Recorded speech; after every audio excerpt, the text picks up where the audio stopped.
Graça e paz, glória a Deus. Vamos estar estudando mais uma parábola, agora em Mateus capítulo 18, a partir do versículo de número 20, que diz assim: Porque onde estiverem dois ou três reunidos em meu nome, aí estou eu no meio deles. Então, inicialmente, uma grande verdade é a presença do Espírito de Jesus conosco. Ele ressuscitou. Ele que veio em carne, se fez homem, habitou entre nós, mas ele morreu. Morreu, foi sepultado e depois de 3 dias ele ressuscitou. Então ele já ressuscitou em um corpo transformado. Ali já era Jesus que em espírito, então, sobe aos céus, já com um novo corpo, com as marcas do prego, com o sofrimento da cruz, da coroa de espinhos, mas ele já tinha um corpo ali transformado para subir aos céus, para subir para o reino espiritual, em espírito. E esse Espírito de Jesus é ele que está conosco. Onde estiverem dois ou três reunidos em meu nome, aí estou eu no meio deles. Ele pode estar. Ele está porque ele pode, porque ele está em espírito. Ele já ressuscitou. Ele já venceu a morte. Então, ou na carne, ou morto, ele não poderia estar aqui conosco. O Espírito de Jesus, Jesus nos ajudando, Jesus nos fortalecendo, Jesus conversando conosco, tomando decisões como nós temos aqui nessa parábola. Então Jesus está dizendo que sempre que formos julgar uma causa, decidir alguma coisa sobre a vida de alguém, sobre a vida da obra de Deus, sobre a sociedade, sobre o que fazer, se alguém pecar, se alguém pedir perdão, quantas vezes vamos perdoar? Era o tema aqui também da conversa. Então, sempre que nós nos reunimos, Ele está conosco, está nos inspirando. Nós somos batizados com o Espírito Santo, o Espírito de Deus, o Espírito de Jesus. Jesus vem habitar em nós. Ele prometeu estar conosco até a consumação dos séculos. E ele pode estar, porque é o Espírito de Jesus. Agora é Jesus que está aqui conosco através do seu Espírito. É o Espírito de Jesus que nos inspira, é o Espírito de Jesus que nos dá calma, que nos dá paz, que nos dá sabedoria, que nos faz entender a palavra de Deus, coisas eternas, coisas do céu. Então nós entendemos pelo Espírito, porque o Espírito perscruta, discerne, entende todas as coisas do céu e aqui da terra. Então somente o Espírito consegue entender toda a história, o nascimento, a morte, a ressurreição, a eternidade. O Espírito entende até as coisas de Deus. É o Espírito de Jesus, é o Espírito Santo que nos revela as coisas do Pai, nos revela essa verdade.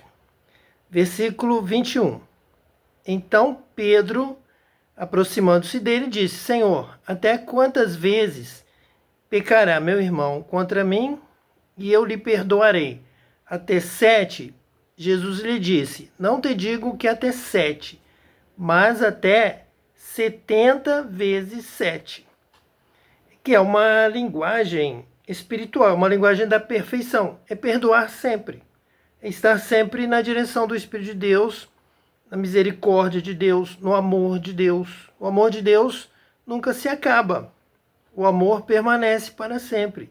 Deus é bom o tempo todo. Então 70 vezes 7 é o Filho de Deus que perdoa sempre.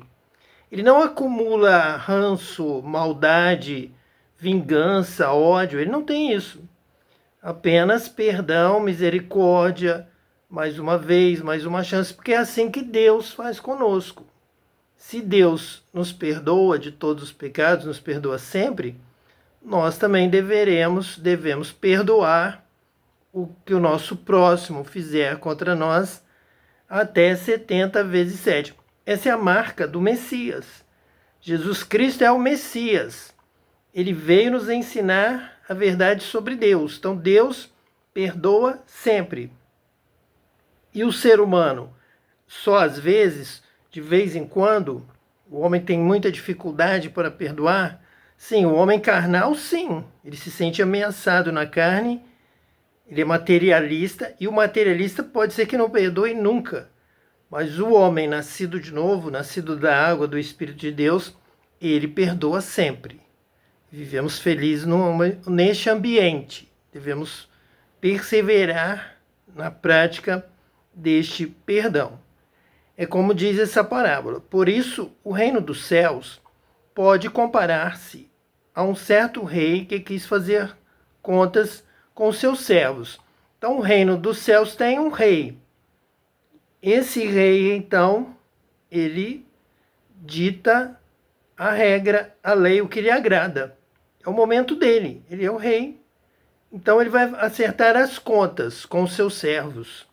Ele pode, ele quer fazer as contas do seu jeito, porque ele é o rei, ele reina. Então o reino dos céus é o reino de Deus, em que Deus vai nos ensinando, vai nos dizendo como viver, o que fazer para lhe agradar. Entra no reino de Deus quem agrada a Deus, quem Deus escolhe para morar eternamente com ele. Então é Deus quem decide, o reino é de Deus, é o reino dos céus, é o reino do que agrada aos céus, é o reino do que prevalece nos céus, então que também venha ser feita a sua vontade assim na terra como no céu já é feita. Esse é o reino dos céus chegando à terra.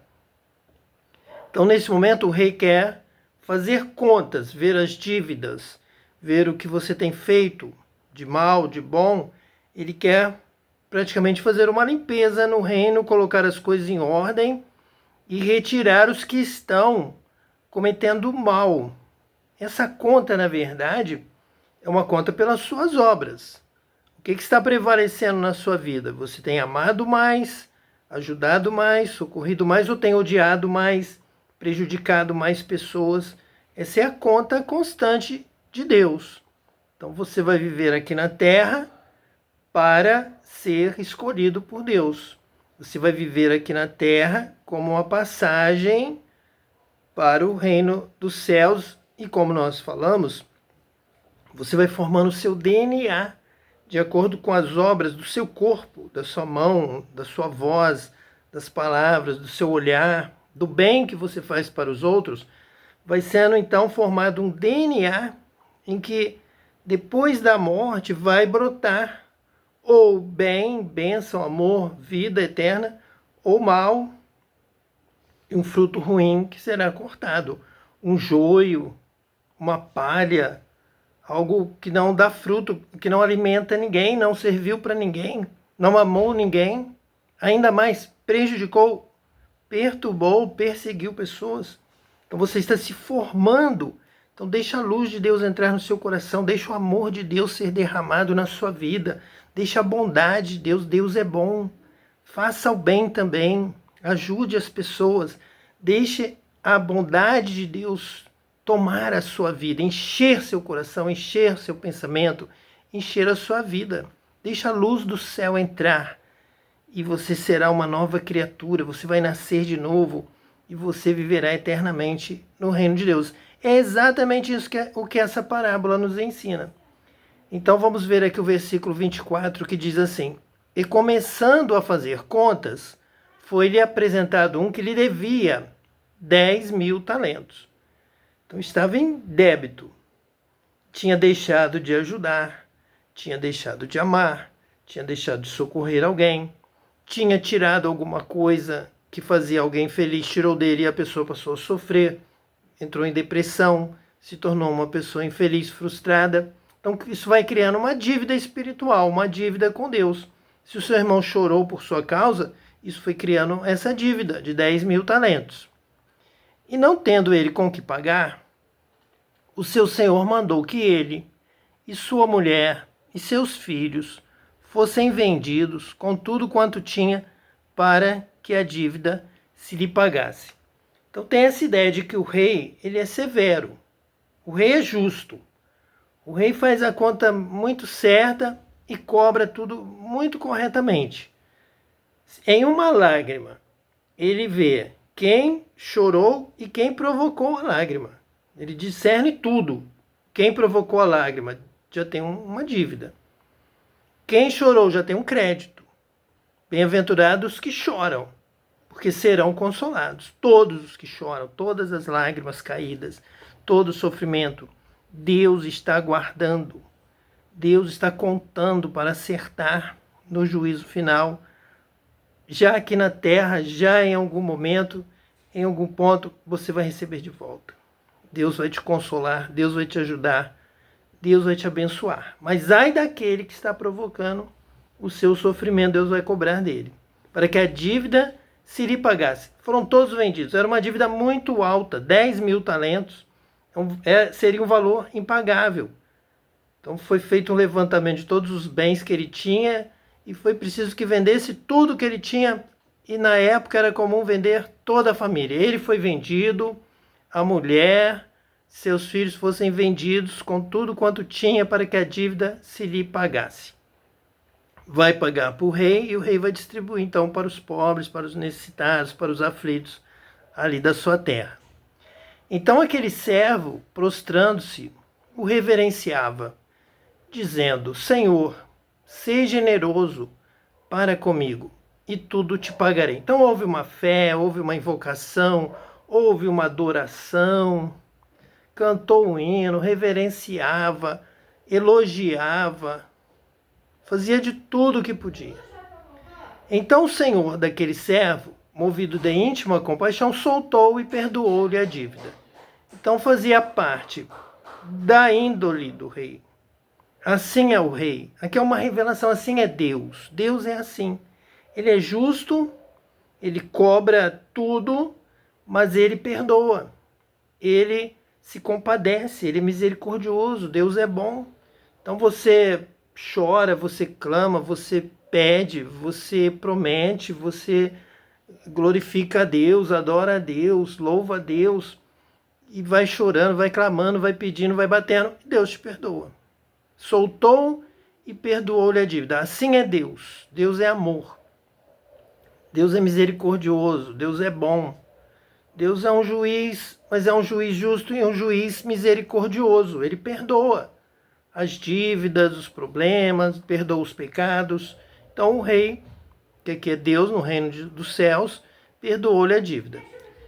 Versículo 28. Saindo, porém, aquele servo encontrou um dos seus conservos que lhe devia 100 dinheiros. E lançando mão dele, sufocava-o, dizendo: paga-me o que me deves. Então lá estava o homem que esteve com o rei, viu, contemplou a atitude do rei, teve uma experiência com o rei, teve um encontro com o rei, e viu que o rei é bom, o rei daquela terra, o rei do reino dos céus. Deus é bom, Deus é amor, Deus é misericordioso, Deus perdoa.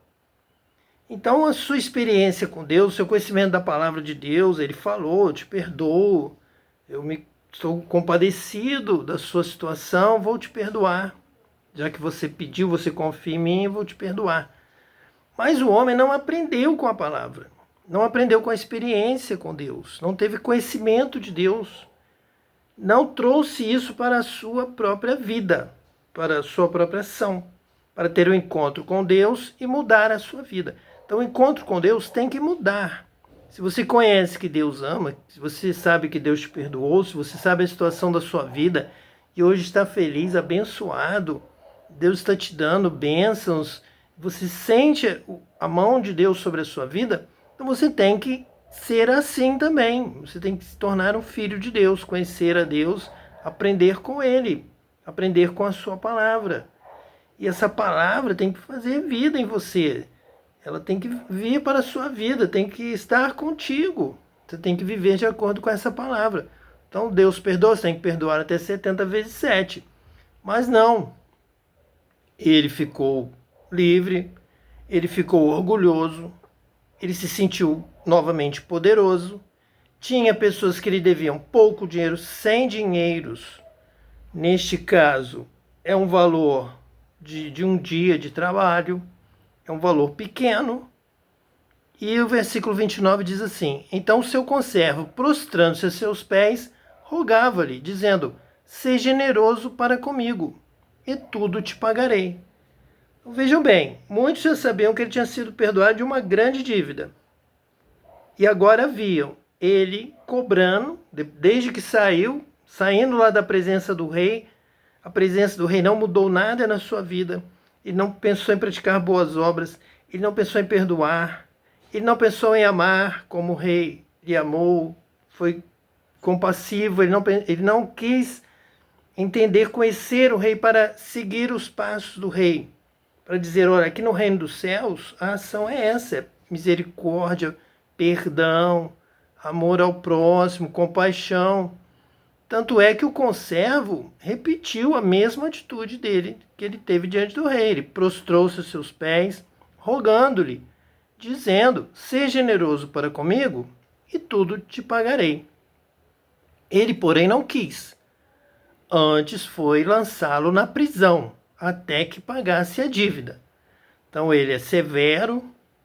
O rei foi severo, mas misericordioso. Ele não foi misericordioso, ele apenas foi severo. E ele disse, eu sou diferente do rei. Eu não cedo. Eu tenho essa atitude, eu sou mais forte. Então, versículo 31. Vendo, pois, os seus conservos o que acontecia, contristaram-se muito e foram declarar a seu senhor tudo o que se passara. Então, comparando o que tinha acontecido, primeiro com o que devia muito dinheiro e depois o que lhe devia pouco dinheiro. Mesmo que em relação ao rei a quantidade diante da fortuna do rei fosse semelhante à pequena dívida, mas a atitude não foi igual. Não houve perdão, não houve misericórdia, não houve boas obras.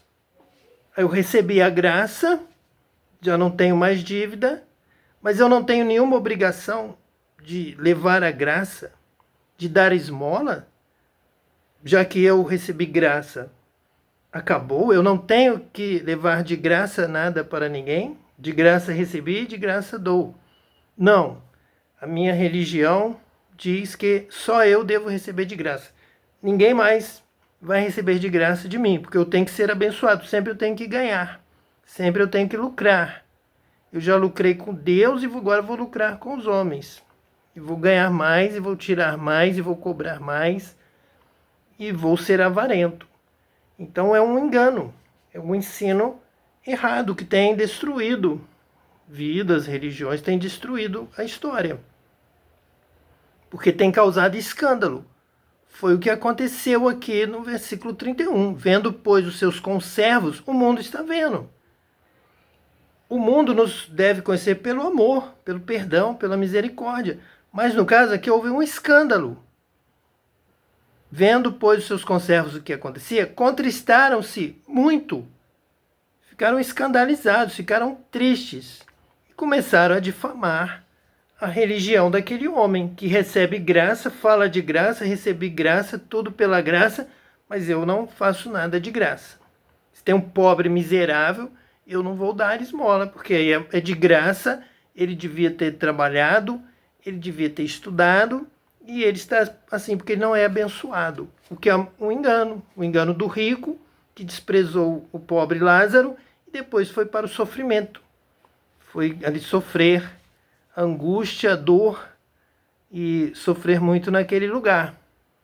Mas você não pode se enganar. Então você tem que receber de graça e dar de graça. Receber a bênção e ser uma bênção. Foram declarar ao seu Senhor tudo o que se passara. Então seu Senhor, chamando a sua presença, disse-lhe: servo malvado, perdoei-te toda aquela dívida, porque me suplicaste. Não devias tu igualmente ter compaixão do teu conservo, como eu também tive misericórdia de ti? Sim, é claro. Se vivemos num ambiente de graça, recebemos de graça e somos realmente transmissores dessa mensagem de graça, da graça de Deus, do amor de Deus, do perdão de Deus, da misericórdia de Deus, financeira, material. Vamos ter que abrir mão, por amor. Deus está nos dando tudo. Tudo que temos vem de Deus. A saúde, o trabalho, a inteligência, os dons, os talentos, as habilidades. Nós temos que reconhecer Deus em tudo. E assim usarmos isso para o nosso irmão. Levarmos o bem, levarmos a misericórdia. E o rei sabe que aquilo que ele fez causou uma crise dentro do reino. As pessoas estão contristadas, as pessoas estão revoltadas, as pessoas estão tristes. O reino está sofrendo com isso. Quando você pratica uma obra boa, com amor, a glória de Deus resplandece, a luz da vida, da mensagem, da palavra, do amor de Deus na sua terra, na sua nação, na sua casa, na sua cidade, na sociedade. O nome de Deus é glorificado. Você teve um encontro com Deus, sua vida mudou, você aprendeu com Deus. Aprendeu a perdoar, aprendeu a ter misericórdia, aprendeu a amar. Então as pessoas glorificam este encontro com Deus, essa religião. Mas se você vai até um encontro com Deus e trata mal o seu irmão, não ajuda, fecha a porta, maltrata, o nome de Deus é blasfemado. Mas esse homem esteve lá com Deus, com o rei, no reino dos céus, neste reino dessa parábola, e ele não aprendeu, ele não saiu de lá melhor, ele não saiu de lá com o desejo de fazer igual o rei fez com ele, de imitá-lo.